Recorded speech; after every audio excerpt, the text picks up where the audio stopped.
오늘도 하루의 첫 시간 우리 하나님 앞에 성별해 드리는 여러분 모두에게 우리 하나님께서 주시는 은혜와 또 사랑과 능력이 오늘도 함께 하시기를 주님의 이름으로 간절히 축원합니다.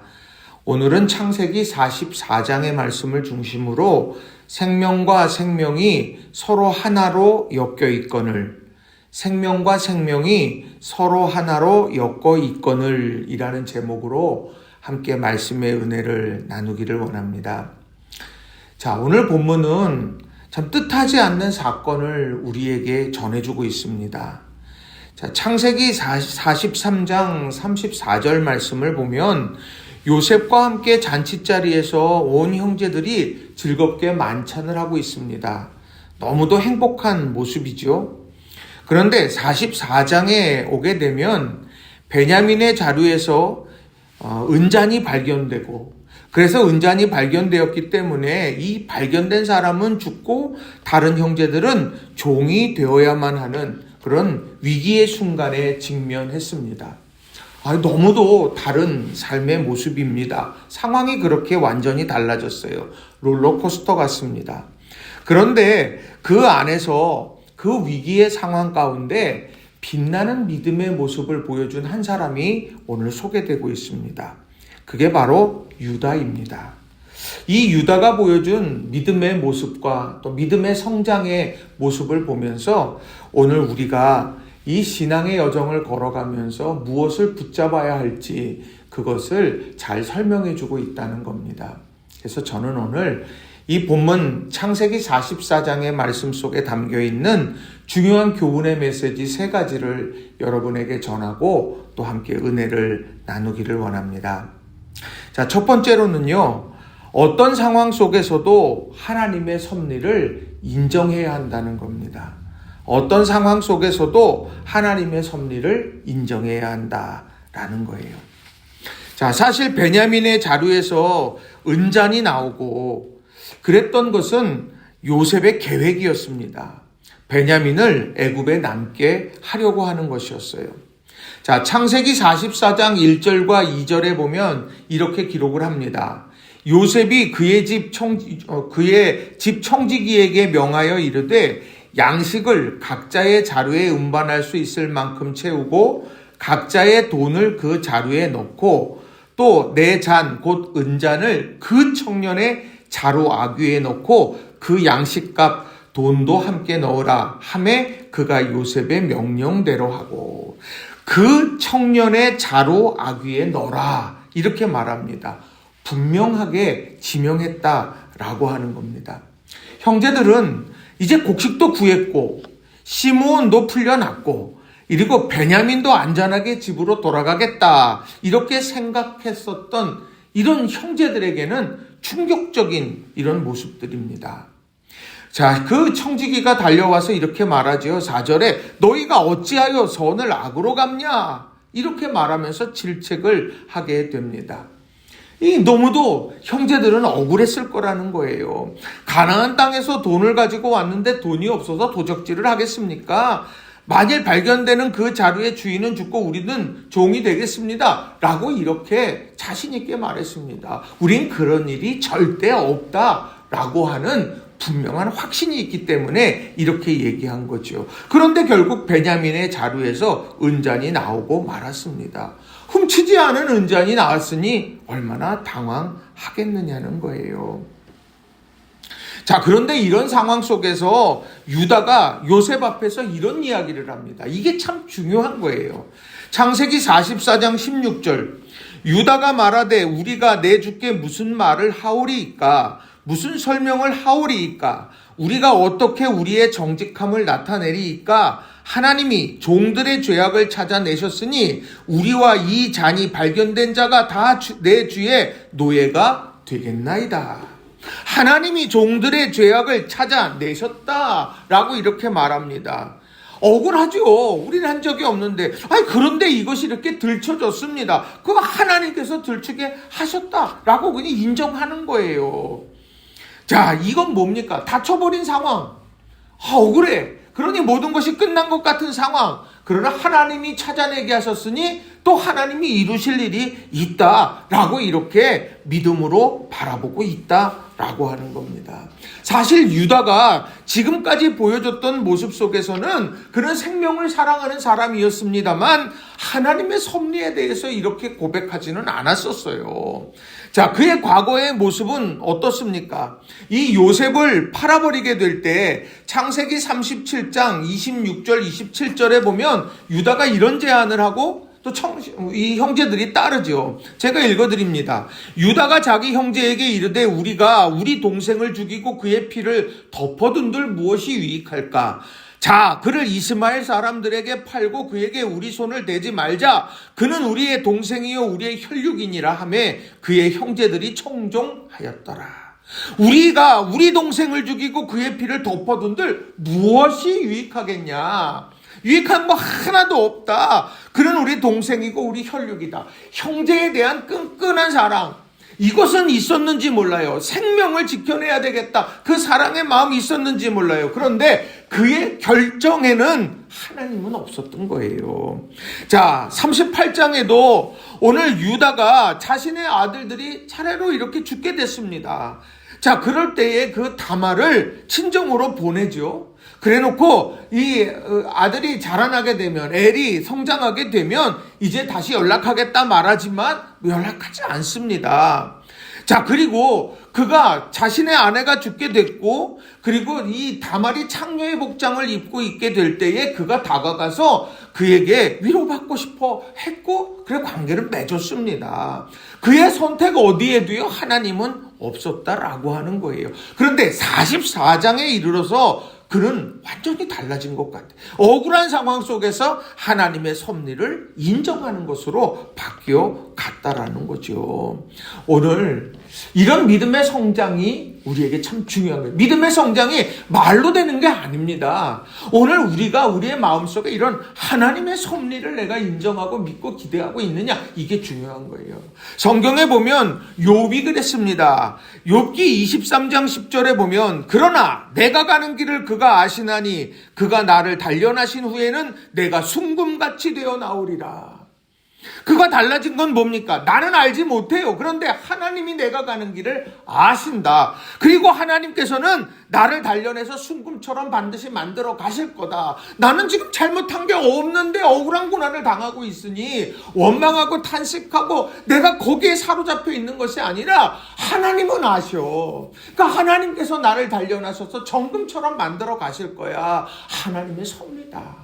이렇게 바라보는 거예요. 예레미야의 환상 속에서도 나오지 않습니까? 예레미야 18장 6절에 보면 토기장이의 집에 가서 농로에서 일을 하고 있는데 그런 진흙이 이겨져가지고 완전히 주저앉은 것 같은데 하나님이 이런 말씀을 하시잖아요. 예레미야 18장 6절에 여호와의 말씀이니라 이스라엘 족속아 이 토기장이가 하는 것 같이 내가 능히 너희에게 행하지 못하겠느냐. 이스라엘 족속아 진흙이 토기장이의 손에 있음 같이 너희가 내 손에 있느니라.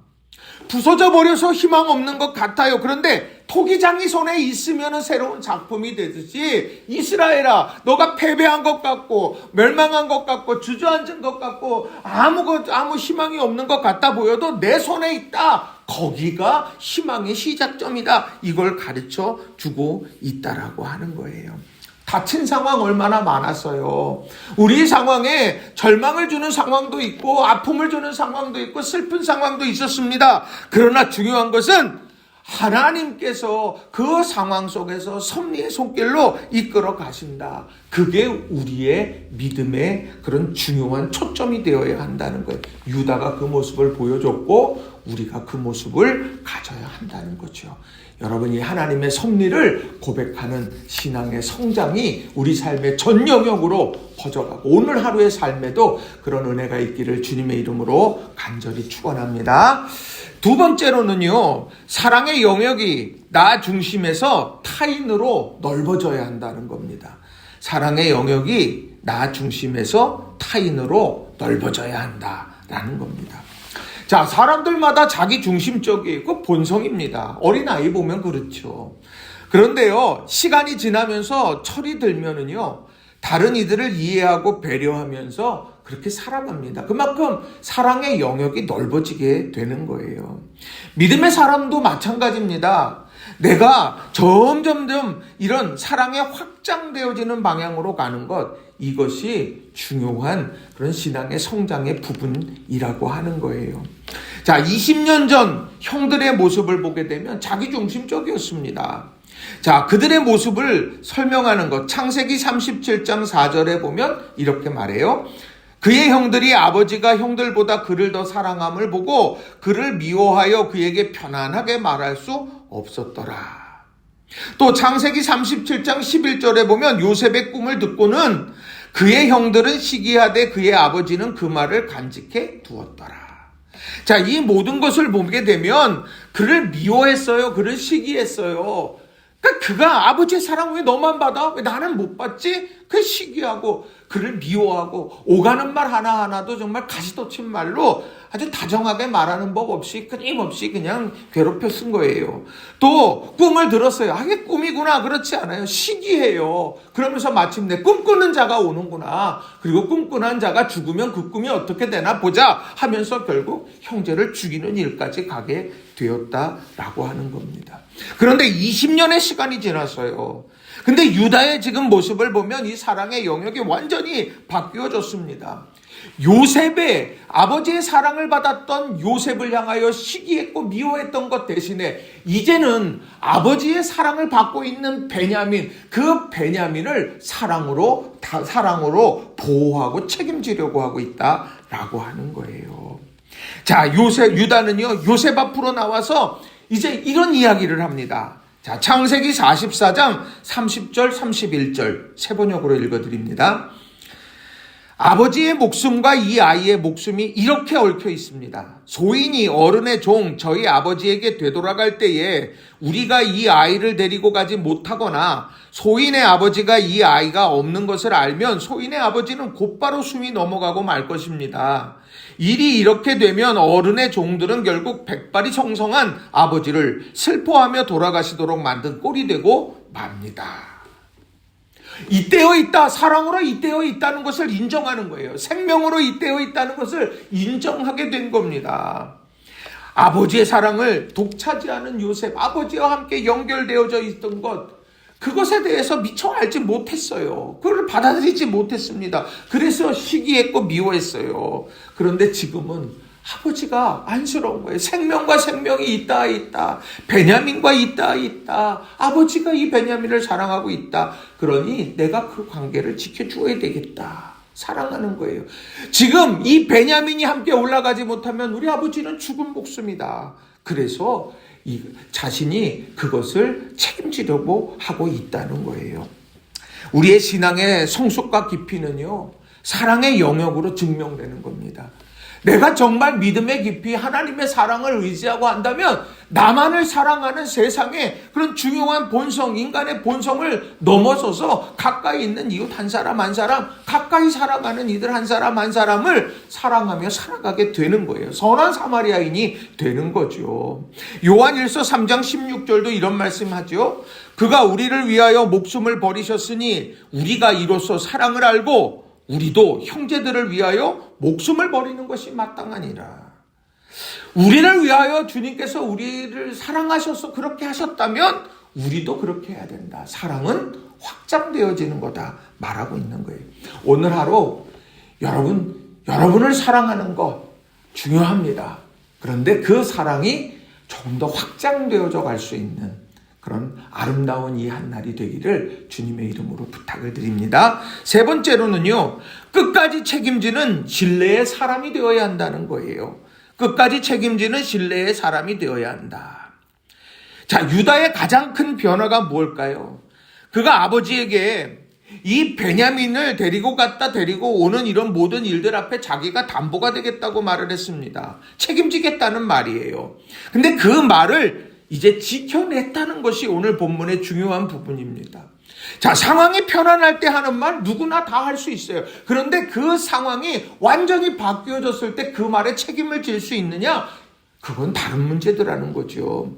사람들은요, 작은 유익 하나에 욕심이 생겨 신뢰를 깨는 경우도 얼마나 많이 있습니까? 근데 유다는요, 완전히 달라졌어요. 애굽에 내려오기 전에 유다는 자신의 아버지가 이런 약속을 했습니다. 창세기 33장 9절입니다. 세 번역으로 읽어드려요. 제가 그 아이의 안전을 책임지겠습니다. 아버지께서는 그 아이에 대해서는 저에게 책임을 물어주십시오. 제가 그 아이를 아버지께로 다시 데리고 와서 아버지 앞에 세우지 못한다면 그 죄를 제가 평생 달게 받겠습니다. 이게 떠나기 전에 아버지에게 한 약속이에요. 근데 그 약속을 이제 이 은잔 사건을 통해서 자루에서 은잔이 발견된 사람은 죽고 나머지 사람은 종이 되어져야 한다. 이제 이런 이야기들. 그리고 또 한 사람만 베냐민에게서 나오니까 베냐민은 남고 다른 형제들은 가라 라고 이렇게 말하고 있는 이런 상황 속에서 유다는요, 나는 살아갈 수 있으니까, 나는 잡힌 거 아니니까, 내 자루에서 은잔 나온 거는 아니니까 하고 모르쇠로 일관하지 않더라는 거예요.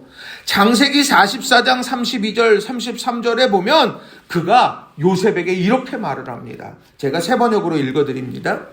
어른의 종인 제가 소인의 아버지에게 그 아이를 안전하게 다시 데리고 오겠다는 책임을 지고 나섰습니다. 만일 이 아이를 아버지에게 다시 데리고 돌아가지 못하면 소인이 아버지 앞에서 평생 그 죄를 달게 받겠다고 다짐하고 왔습니다. 그러니 저 아이 대신에 소인을 주의 어른의 종으로 삼아 여기에 머물러 있게 해주시고 저 아이는 그의 형들과 함께 돌려보내 주시기를 바랍니다.